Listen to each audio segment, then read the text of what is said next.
दोस्तों नमस्कार, स्वागत है आपका बीपीएससी पीवाईक्यू क्लासेस में। Friends, this is lecture number 18। ये जो है लेक्चर नंबर 18 है। इसमें हम लोग ओवरऑल 31 ईयर का जो पीवाईक्यू है उसको सॉल्व कर रहे हैं। And I have already taken 17 lecture. If you haven't watch that videos, please go and watch that video and then come back to here, है ना। तो आज का पहला क्वेश्चन आपकी स्क्रीन के सामने है। Who among the following introduce the Persian festival Navroz in India. दोस्तों, इसमें से आपको बताना है इसमें से किस भारत में फारसी त्योहार नवरोज की शुरुआत की थी, किसने किया था, उस शासक का नाम आपको बताना है। तो आपके सामने ऑप्शन क्या क्या है? इल्तुतमिश, फिरोजशाह तुगलक, अलादीन खिलजी, बलबन। ये सारे विकल्प है आपके सामने। जो फ्रेंड्स, इसका करेक्ट आंसर क्या हो जाएगा? बलबन। इसका करेक्ट आंसर ऑप्शन डी हो जाएगा। इसके बारे में हम लोग देखते हैं, इसका डिटेल एक्सप्लेनेशन क्या है। बलबन गयासुद्दीन बलबन, है ना। बलबन गयासुद्दीन बलबन ने सुल्तान की प्रतिष्ठा बढ़ाने के लिए अपने दरबार का गठन पारसी, फारसी, ईरानी परंपराओं के आधार पर किया था, है ना। उसने दरबार में सिजदा, घुटने टेककर सुल्तान को सिर झुकाना, पाबोस सुल्तान के चरण को चूमना, है ना, की प्रथा का शुरुआत इसने किया था। बलबन ने भारत में प्रत्येक वर्ष पारसी नववर्ष त्योहार नवरोज को बड़ी धूमधाम से मनाना प्रारंभ किया। So friends, how many things do we need to remember from this slide? The first thing, Navroz is Navroz जो है, नवरोज एक फारसी ईरानी नववर्ष है। नववर्ष कहने का मतलब न्यू ईयर, न्यू ईयर। आपको ये ध्यान में रखना चाहिए। This is Persian new year. This thing you should keep in mind. And the second thing, it started what? Sizda and Babos. These two things had been started by whom? Balban. Balban के द्वारा ये दोनों चीज स्टार्ट किया गया। बलबन ने ही भारत में प्रत्येक वर्ष पारसी नवरोज का ये शुरुआत किया। हम लोगों ने ये ध्यान में रख लिया। पाबोस को भी और सिजदा को भी उन्होंने ही शुरुआत किया, और उसका मीनिंग भी देख सकते हैं यहाँ पर क्या क्या मीनिंग है ना। और नेक्स्ट थिंग जो इस स्लाइड से आपको ध्यान में रखना चाहिए फ्रेंड्स, वो है कि बलबन सुल्तान की पद का प्रतिष्ठा बढ़ाने के लिए अपने दरबार का गठन पारसी ईरानी परंपराओं के साथ किया। ठीक है, जो पारसी ईरानी ट्रेडिशन था उसके आधार पर ही स्टैब्लिश ऑर्गेनाइज्ड देयर कोर्ट, है ना। तो चलिए, next question is in front of your screen, है ना। सेकेंड क्वेश्चन क्या कहता है? Who was the first ruler, है ना, who is the first ruler of Khilji dynasty. Khilji dynasty का जो पहला रूलर था उसका नाम आपको बताना है। खिलजी वंश का प्रथम शासक कौन था, है ना। ऑप्शन ए आपके सामने, जलालुद्दीन खिलजी, अलाउद्दीन खिलजी, बलबन या Razia Sultan. Friends, the correct answer would be what? Jalaluddin Khilji इसका सही और करेक्ट आंसर हो जाएगा, है ना। Next, look at this explanation, beautiful explanation, Jalaluddin Khilji, option A correct answer, है ना। और उसके बाद इसका डिटेल एक्सप्लेनेशन क्या कहता है? 13 जून 1219 आपको मालूम है स्लेव डायनेस्टी जो है, इसका कार्यकाल या शासन का टाइम पीरियड कब से कब था? 1206 से लेकर के कब तक? 1290 तक। और उसके बाद क्या आ जाता है? खिलजी डायनेस्टी, है ना। खिलजी डायनेस्टी का कब से? 1290 से लेकर के 1320 तक ये चलता है, खिलजी डायनेस्टी, है ना। तो इसका क्या कहता है? 13 जून 1290 जलालुद्दीन फिरोज खिलजी ने खिलजी वंश की स्थापना की। First he established the Khilji dynasty. Jalaluddin Firoz Khilji, he established Khilji dynasty. And then the next, उसने गुलाम वंश के अंतिम शासक कैकुबाद तथा क्यूमर्स को अपदस्थ कर किलोखड़ी में महल में अपना राज्याभिषेक करवाया। ठीक है, जलालुद्दीन खलजी का शासनकाल 12 से, इसका जलालुद्दीन खलजी वंश में जो पहले शासक थे, कौन, जलालुद्दीन खिलजी, इसका शासनकाल कब से कब तक रहा, 1290 से लेकर के 1296 तक। ये आपको ध्यान में रखना चाहिए। और इस पीरियड को क्या कहा जाता है इतिहास में, खलजी क्रांति या खलजी रेवोल्यूशन के नाम से भी जाना जाता है। So friends, what all do you need to remember in this slide. आपको ध्यान में रखना है कि स्लेव डायनेस्टी जो है, गुलाम वंश जिसको हिंदी में बोलते हैं, उसका शासन का पीरियड कब से कब था, 1206 से लेकर के 1290 तक था। 1290 से लेकर के 1320 तक कौन था, खलजी डायनेस्टी था। और खलजी डायनेस्टी का स्थापना किसने किया, तो ये जलालुद्दीन खलजी ने किया। और उसका टाइम पीरियड कब से कब तक इसने शासन किया। फ्रेंड्स, इसका जो करेक्ट आंसर होगा वो क्या हो जाएगा, 1290 से लेकर के 1296 तक हो जाएगा। और आपको एक और चीज ध्यान में रखना चाहिए, यहां से एक और दो चीज और ध्यान में, कैकू बाग जो है ये स्लेव डायनेस्टी या गुलाम वंश के अंतिम शासक थे, ये आपको ध्यान में रखना चाहिए। और सेकेंड थिंग जो आपको ध्यान में रखना चाहिए, ये आपको स्टेटमेंट बेस्ड क्वेश्चन ये आ सकता है कि किलोखड़ी या किलोगढ़ी ये जो है यहाँ पर राज्याभिषेक किसका हुआ था, तो आपको ध्यान में रखना चाहिए वो हुआ था जलालुद्दीन का। तो इनमें से कितना चीज आपको ध्यान में रखना चाहिए, जो मैं लिखता हूं that is more important and the question में कम इन द फ्यूचर एग्जामिनेशन, है ना। तो friends, next question number 3 is in front of your screen. Alauddin was the first Turkish Sultan of Delhi who enjoyed the credit of bringing religion under the control of state. Who wrote these words? आपको बताना है अलाउद्दीन, ठीक है, अलाउद्दीन दिल्ली का प्रथम तुर्की सुल्तान था जिसे धर्म को राज के अधीन लाने का और ऐसे घटकों का परिचय कराए का श्रेय जाता है। ये शब्द किसने लिखे, आपको बताना है। ओवरऑल जो क्वेश्चन कहना चाहता है आपसे कि अलादीन जो है, अलादीन खिलजी, ऑब्वियसली मैं खिलजी डायनेस्टी में जो अलादीन खिलजी उसका मैं बात कर रहा हूँ, इसमें क्या कहता है कि इसने जो रिलीजन है उसको स्टेट कंट्रोल में या अपने कंट्रोल में रखा, ऐसा कौन सा इतिहासकार का मानना है। जो फ्रेंड्स, इसका करेक्ट आंसर होगा क्या हो जाएगा, ऑप्शन सी A.L. श्रीवास्तव का ऐसा कहना है ना, A.L. Srivastava, option C, that would be correct answer. And this has been asked in the examination, है ना, कब ये पूछा गया है, देखिए BPSC CDPO प्री 2022 में पूछा गया है। तो now look at this the detailed explanation. ये क्या कहता है, प्रसिद्ध इतिहासकार आशीर्वादी लाल श्रीवास्तव, A.L. श्रीवास्तव जिसको कहा जाता है, ने अलादीन खिलजी की प्रशासनिक एवं राजनीतिक नीतियों की समीक्षा करते हुए टिप्पणी की थी। ठीक है, अलादीन खिलजी ने उलेमा वर्ग किसको बोलते हैं, धार्मिक वर्ग या रिलीजियस सेक्ट, रिलीजियस कम्युनिटी को राज्य के शासन और राजनीति में हस्तक्षेप करने की अनुमति नहीं दी।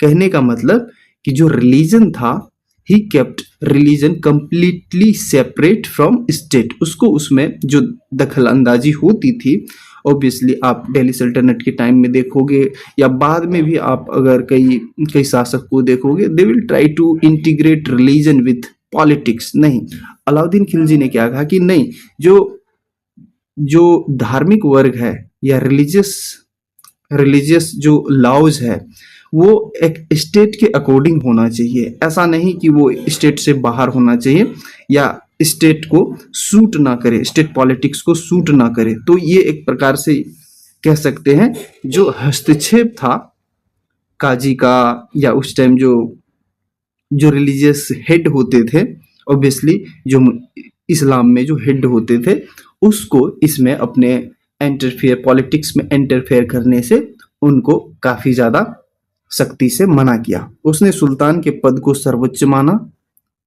है ना, तथा धर्म राज को नियंत्रण में ला करके धर्म को राज के नियंत्रण में, as I have discussed, he brought under the control of state, he brought the religion under the control of state and एक व्यवहारिक राज्य व्यवस्था की नींव रखी, है ना। Next question is in front of your screen. Now you have to answer this. When he attended kingship, he was fully independent of rules, orders, शरीयत. बर्नी made his statement for which sultan? जब उसने राजत्व kingship प्राप्त किया तो वो शरीयत के नियमों और आदेशों से पूर्णतया स्वतंत्र था। बर्नी ने ये कथन किस सुल्तान के लिए कहा? ऑब्वियसली मैं उसी अलादीन खिलजी का ही बात कर रहा हूं यहाँ पर। बर्नी यहाँ पर एक इतिहासकार था, बर्नी, जो कि ये लिखते हैं कि जो शरीयत है, शरीयत जो इस्लाम में नियम होता है उसके अधीन ये नहीं था, उससे ये पूर्णतः स्वतंत्र था। कौन? अलादीन खिलजी। देख सकते हैं यहाँ पर option C is your correct answer. विस्तृत व्याख्या, इसका डिटेल एक्सप्लेनेशन क्या है? इतिहासकार जियाउद्दीन बर्नी अपनी प्रसिद्ध रचना तारीख ए फिरोजशाही, तो एक चीज तो आपको ध्यान में ही रखना चाहिए आपको, जियाउद्दीन, इसके द्वारा जो रचना किया गया है क्या? तारीख ए फिरोजशाही, ये जो बुक इसके द्वारा लिखा गया है ये आपको कंप्लीटली ध्यान में रहना चाहिए and that is very important. The question can come right. Aladdin Khilji के संदर्भ में यह कथन लिखा था। अलादीन दिल्ली का पहला ऐसा सुल्तान था जिसने धर्म को राजनीति से बिल्कुल अलग रखा। क्या किया? जो रिलीजन्स था, he kept religion completely separate from the state politics. यही कहने का इसका मतलब है कि धर्म को पूर्णतः वो अलग रखा, कि नहीं, धर्म वो अलग स्फीयर है। और उसका क्या मानना था? उनका मानना था कि राज्य के हित में जो आवश्यक और उचित है वही कानून है। whatever is necessary and appropriate for the state, that is law। चाहे वो शरीयत के नियम को अनुकूल हो या ना, चाहे वो शरीयत के नियम को के अनुकूल हो या ना हो, that means whatever is necessary and appropriate for state, that is law, whether it aligns with sharia law और नॉट, है ना। यही कहने का इसका मतलब है कि ये शरिया के अकॉर्डिंग हो या ना हो वो फर्क नहीं पड़ता, वो स्टेट के हित के लिए होना चाहिए, और बात भी सही है। चलिए नेक्स्ट क्वेश्चन आपके स्क्रीन के सामने ये रहा। Which famous general Alauddin Khilji died fighting against Mongol? आपको दोस्तों बताना है अलादीन खिलजी के एक प्रसिद्ध सेनापतियों में से, अलादीन के प्रसिद्ध सेनापतियों में किसकी मंगोलों के विरुद्ध लड़ते हुए मृत्यु हुई थी? एक जनरल था, जनरल से मिलिट्री जनरल है ना, of Aladdin Khilji died fighting against Mongol के खिलाफ लड़ते हुए उसकी मृत्यु हो गई थी। आपके सामने विकल्प ये है सारे, जफर खान, नुसरत खान, अल्प खान और उगुल खान। फ्रेंड्स इसका जो करेक्ट आंसर होगा वो क्या हो जाएगा? Zafar Khan. The option A would be your correct answer, है ना। The next is explanation, detail explanation. देखिए Zafar Khan, the option A, है ना। जफर खान अलादीन खिलजी का अत्यंत सूरवीर योग्य प्रसिद्ध सेनापति था। So he was the very strong, brave and competent military general of whom? Alauddin Khilji का ये बहुत ही बहादुर सेनापति था। एंड 1299 में क्या होता है? इन 1299 मंगोल के नेता कतलुग ख्वाजा दिल्ली पर आक्रमण के दौरान किली के युद्ध में जफर खान मंगोलों से डटकर लड़ते हुए मारा गया। उसकी वीरता का मंगोलों पर इतना अधिक खौफ था कि कई वर्षों तक भारत की सीमा में प्रवेश करने से डरते रहे। तो इस स्लाइड में से आपको किन किन बातों को ध्यान में रखना है? एक तो जफर खान के बारे में, ये अलादीन खिलजी का जनरल था। किसका? अलाउद्दीन खिलजी का, एक मिलिट्री जनरल था। ये आपको ध्यान में रखना चाहिए। दूसरा फैक्ट जो मैं आपसे कहूंगा, जो आपको ध्यान में रखना चाहिए, 1299, अगर आप ये याद रख सकते हैं। ईयर को याद रखना मैं समझता हूँ it is one of the difficult task to do, but if you can remember, please do remember this, है ना। 1299 ये ध्यान में रख सकते हैं। उसकी कतलू ख्वाजा, कतलूग ख्वाजा, ये क्या थे? ये मंगोल के हेड थे, हेड ऑफ मंगोल लीडर, या लीडर थे मंगोल के। तो कतलू ख्वाजा के खिलाफ युद्ध करते हुए किसका? जफर खां का मृत्यु हो गया, वो वीरगति को प्राप्त हो गया था। Now the next question is in front of you, and this was very controversial point thing, right, about the Padmini and Padmavat. तो queen Padmini name is associated with Alauddin conquest of Chittor, what was her husband name? आपको बताना, रानी पद्मिनी, है ना। ये कब पूछा गया? 99 में पूछा गया प्रश्न है। रानी पद्मिनी का नाम अलादीन की चित्तौड़ विजय से जुड़ा है या जुड़ा हुआ है, उसके पति का नाम आपको बताना है। Overall this question is asking about the name of the husband of Padmini. जो पद्मिनी है उसके पति का आप नाम बताइए और आगे बढ़िए। फ्रेंड्स, इसका जो करेक्ट आंसर होगा ऑप्शन डी, राणा रतन सिंह, ये थे, है ना, इसके हस्बैंड थे। चलिए, और इसके बारे में हम लोग देख लेते हैं। अलादीन खिलजी का जो अटैक हुआ था 1303 में, है ना। Rana Ratan Singh the name of her husband, Rani Padmini या पद्मावती चित्तौड़ के सिसोदिया गुहिल वंशीय शासक राणा रतन सिंह की पत्नी थी, है ना। तो राणा रतन सिंह की पत्नी थी, ये आपको ध्यान में रखना चाहिए। उसके बाद अलादीन खिलजी ने 303 ईस्वी में 303 में चित्तौड़ पर आक्रमण किया। Aladdin Khilji invaded Chittor in which year? 303 which I have mentioned here. और 1540 ईस्वी में मलिक मोहम्मद जायसी, उसके काफी दिन बाद मलिक मोहम्मद जायसी जो एक लेखक थे द्वारा रचित महाकाव्य जो एपिक है पद्मावत में रानी पद्मिनी की सुंदरता तथा राजपूत नारियों का जौहर का विस्तृत ऐतिहासिक काव्यात्मक वर्णन मिलता है।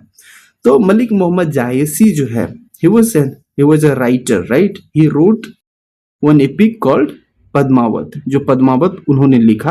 तो आपको ये प्रश्न आ सकता है, मलिक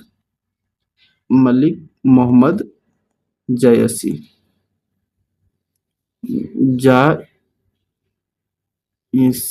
इसके द्वारा क्या लिखा गया था?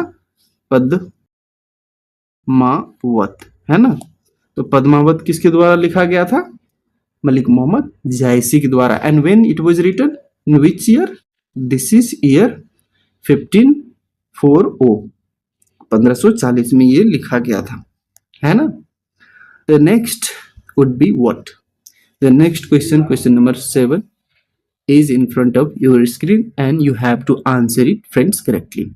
Who is the ruler of Chittor at the time of Alauddin Khilji's invasion? Friends, you have to tell me, Aladdin Khilji के आक्रमण के समय चित्तौड़ का शासक कौन था? अभी हम लोगों ने पीछे देखा। And he was Ratan Singh, the husband of whom? The husband of Padmavati, ठीक है। तो Ratan Singh was the Chittor ruler, है ना, ठीक है। The detail explanation is in front of your screen and आपको बताना है इसका सही उत्तर क्या है। Obviously I have told you the answer. Now we will look at the what explanation part. Alauddin Khilji 28 जनवरी 1303 को चित्तौड़ पर आक्रमण की शुरुआत की और 8 महीने घेरे के बाद 26 अगस्त 1303 ईस्वी को किले पर अधिकार कर किया। What is this?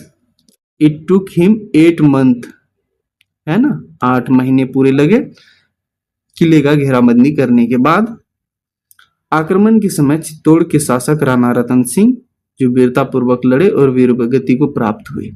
जो रतन सिंह था, he fought bravery and he died during that battle, है ना। जीत के बाद अलादीन खिलजी चित्तौड़ का नाम बदल करके अपने पुत्र खिज्र खां के नाम पर खिजराबाद रख दिया। तो तीन चीज आपको ध्यान में रखना यहां से है।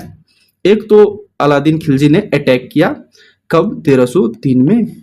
ये कहां पर अटैक किया? तो चित्तौड़ पर अटैक किया। और तीसरा चीज जो आपको ध्यान में रखना चाहिए फ्रेंड्स, वो है इसका नाम। ये जो नाम बदला था ये इंपॉर्टेंट है। पहले इसका क्या नाम था? चित्तौड़ का नाम बदल करके क्या रख दिया? Khizrabad.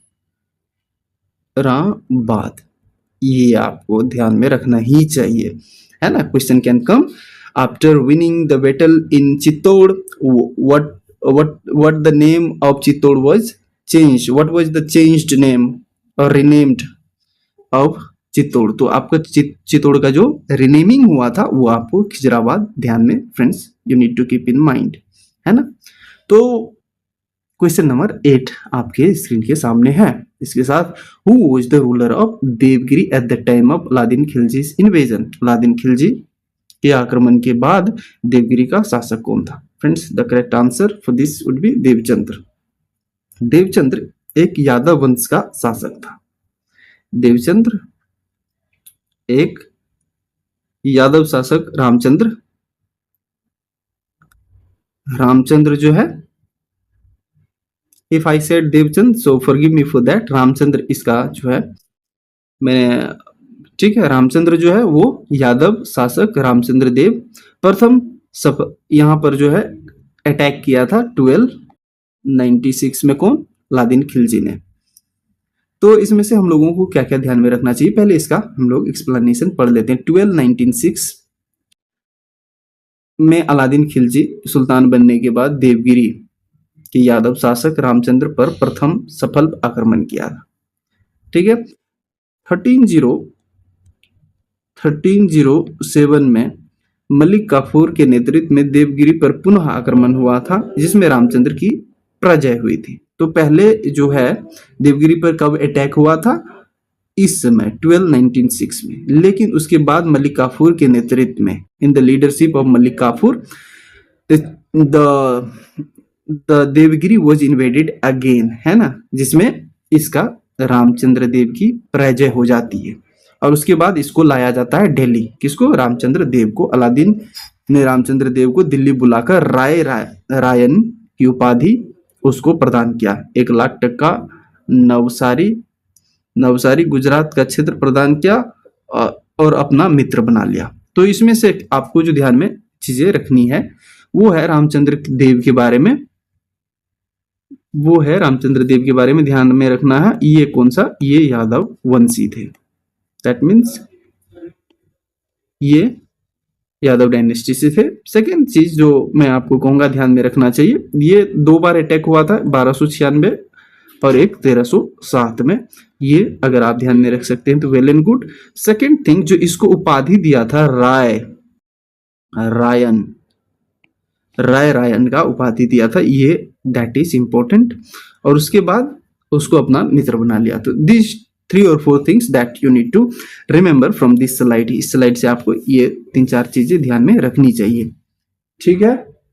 The next would B question number 9। जो क्वेश्चन नंबर 9 है आपकी स्क्रीन के सामने, कि सुल्तान के काल में कलिसा भूमि अधिक पैमाने में विकसित हुई, ठीक है। During the rain of which sultan did Khalisa crown land expanded on large scale। तो आप पहले क्वेश्चन में आगे बढ़ो, मैं बता देता हूं कि खालिसा लैंड क्या होता है। खालिसा लैंड जो फ्रेंड्स होता है, ये खालिसा भूमि या खालिसा लैंड, इसको क्राउन लैंड भी कह सकते हैं। इसका क्या मतलब होता है? इसका जो रेवेन्यू होता है ना, ये डायरेक्ट रॉयल ट्रेजरी में जाता है। रॉयल ट्रेजरी कहने का मतलब ये डायरेक्ट जो सेंट्रल गवर्नमेंट होता है उसके तिजोरी में या ट्रेजरी जो भी कहिए, उसके अंदर इसका जो रेवेन्यू का पैसा होता है वो जाता है, ठीक है फ्रेंड्स। और तो उसी को खालिसा लैंड कहते हैं। तो इस किसके टाइम में ये ज्यादा बढ़ा था? तो फ्रेंड्स इसका जो करेक्ट आंसर होगा ऑब्वियसली अलादीन खिलजी के टाइम में ये ऐसा हुआ था। Aladdin Khilji would be your correct answer, है ना। इसका हम लोग डिटेल जो है एक्सप्लेनेशन देख लेते हैं। अलादीन खिलजी ने मिल्क संपत्ति, इनाम, इद्रारात, पेंशन, वक्फ, धार्मिक अनुदान के रूप में दी गई भूमियों को छीन कर राज्य के नियंत्रण में ले लिया।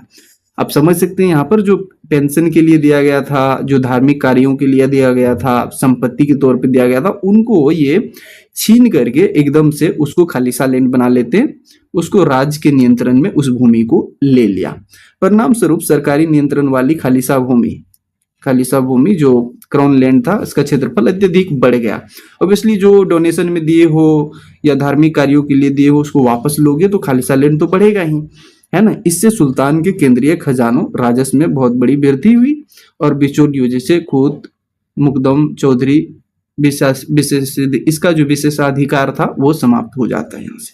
Now the next question is in front of you guys, question number 10 and what is it, which of the following, माफ कीजिएगा, which sultan claimed half of the produce of measuring land revenue. देखिए किस सुल्तान ने जमीन में फसल की नपाई का आधा राजस्व के रूप में लिया। तो इसका जो है करेक्ट आंसर अलादीन खिलजी होगा, है ना। इसने 50% लैंड रेवेन्यू जो था वो डिमांड किया और यही करने वाला मोहम्मद बिन तुगलक भी था, है ना। लेकिन पहले जो किया था, पहले अलादीन खिलजी ने किया था। That is why our first choice would be Alauddin Khilji. इसने भी किया था लेकिन ये बाद में किया था। तो देखिए इसका क्या, अलादीन खिलजी ने दिल्ली का पहला सुल्तान जिसने भूमि की पैमाइश या उसका जो मेजरमेंट होता है करवाकर वास्तविक उपज का 50% आधा हिस्सा भू राजस्व तय किया। इसके अतिरिक्त उसने नए कर लागू किए, चराई और गडी कर, ये उन्होंने लागू किया। तो इस स्लाइड में से आपको क्या ध्यान में रखना चाहिए वो है कि 50% उसने कर लागू किया, टैक्स, और कैसे लागू किया वो मेजरमेंट किया, ऐसे नहीं अंधाधुंध नहीं, उसका मेजर लैंड का मेजर किया, सर्वे कह सकते हैं, सर्वे किया, मेजर किया, मेजरमेंट किया एंड देन उस पर 50% लगाया। और दूसरा चराई टैक्स ऑब्वियसली उसने लगाया, और एक टैक्स है गडी कर या टैक्स, उन्होंने झोपड़ियों में रहने वाले लोगों पर लगाया था। देख सकते हैं यहाँ पर मोहम्मद बिन तुगलक ने भी दोआब में 50% लगाया था, परंतु भूमि की पैमाइश के आधार पर व्यापक प्रणाली अलादीन खिलजी के मुख्य देन है। तो जैसे मैंने बोला था कि मोहम्मद उसने भी लगाया था, लेकिन यहाँ पर करेक्ट आंसर बीपीएससी ने इसको माना है। तो हम लोग according to the official answer key चलेंगे, ठीक है। This is your second last question, then you have to answer for today. तो who was the appointed Alauddin Khilji for conquest of Dwarasamudra. जो द्वार समुद्र है उसके कंक्वेस्ट के लिए किसको अपॉइंट किया था अलादीन खिलजी ने। अलादीन खिलजी द्वारा द्वार समुद्र की विजय के लिए किसे नियुक्त किया गया था? अल्प खान, खिजर खान, उमर खान, मलिक काफूर, या इनमें से कोई नहीं, एक से अधिक। गाइस इसका जो करेक्ट आंसर होगा वो क्या हो जाएगा? Malik Kafur. Malik Kafur would be your correct answer and then you can look at the answer here. The विस्तृत डिटेल एक्सप्लेनेशन इसका क्या है? अलादीन खिलजी ने दक्षिण भारत के अभियानों का नेतृत्व उसके महान सेनापति मलिक काफूर 1000 दिनारी ने किया था। So guys, so here what it is saying? It is saying that in the leadership of Malik Kafur, he took expedition of South India, और उसने लीडरशिप में किसको चुना था? मलिक काफूर को। That you have to keep in mind। 1310 और 11 के बीच क्या हुआ था? मलिक काफूर ने द्वार समुद्र वैशाल राज्य, द्वार समुद्र जो था फ्रेंड्स, द्वार समुद्र एक जगह का नाम है, द्वार समुद्र, ये करंडे कहाँ पर है? कर्नाटका में है द्वार समुद्र, ठीक है। यहाँ पर इसने आक्रमण किया और उस द्वार समुद्र का शासक वीर भल्लाल तृतीय जो है, भल्लाल या बल्लाल जो भी कहिए, तृतीय जो था, जिसने पराजय स्वीकार कर सुल्तान के अधीन वार्षिक कर देने का वादा किया या स्वीकार लिया। ये इसमें से आपको ध्यान में रखना है दो तीन चीजें, ये तो 1310-11 ये आक्रमण इस टाइम किया था मलिक काफूर, आप ये ध्यान में रख सकते हैं, well and good. Malik Kafur का नाम आपको ध्यान में रखना चाहिए कि साउथ इंडिया का जो एक्सपीडिशन था, इसके लिए जो है अलादीन खिलजी ने किसका नेतृत्व चुना था? मलिक काफूर का, मलिक काफूर का नेतृत्व चुना था। और दूसरी चीज जो आपको ध्यान में रखना चाहिए वो है द्वार समुद्र। द्वार समुद्र जो है, द्वार समुद्र, ये राजधानी था किसका? होयसल का, होयसाला डायनेस्टी जो है, होयसल का ये राजधानी था। ठीक है, आपने नाम सुना होगा, मंदिर जो आर्किटेक्चर है उसमें होयसला डायनेस्टी का नाम जरूर आपने सुना होगा। और उसके जो राजा थे वीर बलाल तृतीय, इसने काफी वीरता के साथ लड़ा लेकिन बाद में पराजय स्वीकार कर लिया। ठीक है, which sultan was refused a meeting by Sufi saint Nizamuddin अलुया। निम्नलिखित में से किस सुल्तान ने निजामुद्दीन औलिया ने भेंट करने से इनकार कर दिया? किस सुल्तान से निजामुद्दीन औलिया ने भेंट करने से मना कर दिया? आपको इसमें से बताना यह है कि एक सूफी जो है सेंट थे, सूफी फकीर सेंट निजामुद्दीन औलिया, काफी फेमस थे, लेकिन ये किसी सुल्तान से ना मिलने का ऐसा उसने ठान लिया था कि नहीं, मुझे किसी सुल्तान से नहीं मिलना है ना। तो उसमें क्या हुआ था कि जो जलालुद्दीन थे, ये ऑप्शन ए ही करेक्ट होगा, तो जलालुद्दीन इसने अपना इच्छा जारी किया था कि मैं मिलूंगा इनसे, सूफी सेंट जो है निजामुद्दीन से, इनसे मैं मिलूंगा। लेकिन इसने कहा कि नहीं भाई, मेरे घर में दो दरवाजे हैं, तुम एक से आओगे मैं दूसरा से बाहर निकल जाऊंगा, मैं तुमसे नहीं मिलने वाला। सो सुल्तान को इसने मना किया था। तो चलिए इसके बारे में हम लोग देख लेते हैं। प्रसिद्ध चिश्ती सूफी हजरत निजामुद्दीन औलिया ने सुल्तान जलालुद्दीन खिलजी के भेंट का प्रस्ताव अस्वीकार कर दिया था।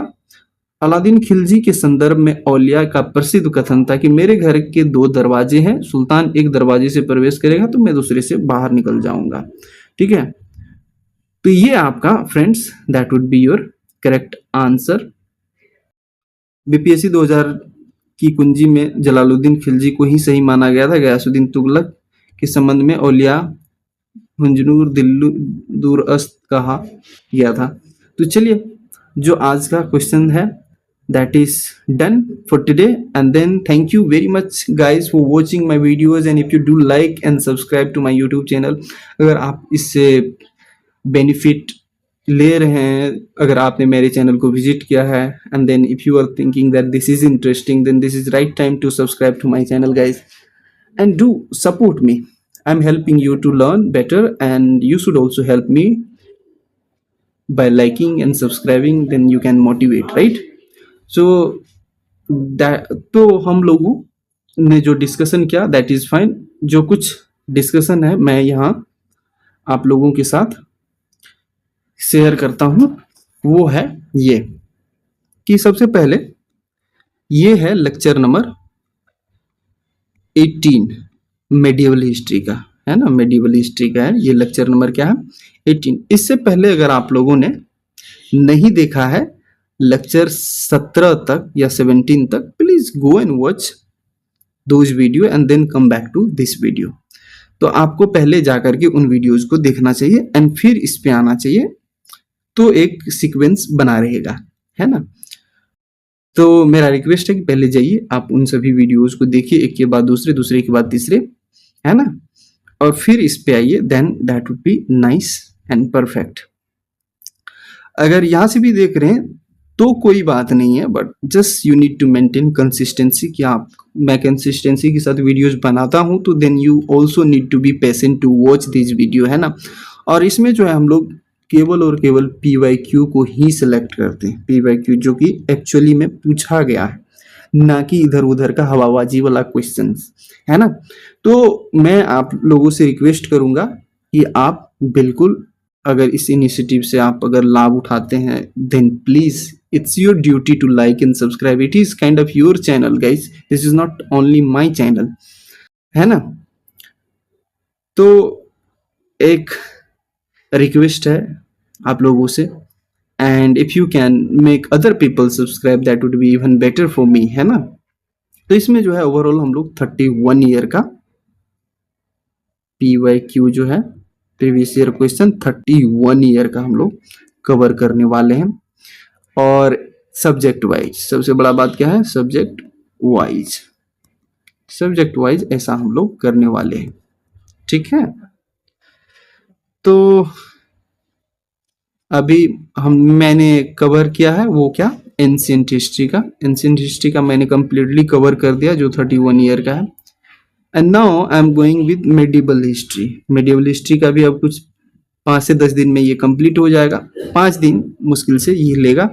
और फिर हम लोग चालू करेंगे ज्योग्राफी, ये है ना, पॉलिटी और अदर सब्जेक्ट जो बिहार जी के है सब कुछ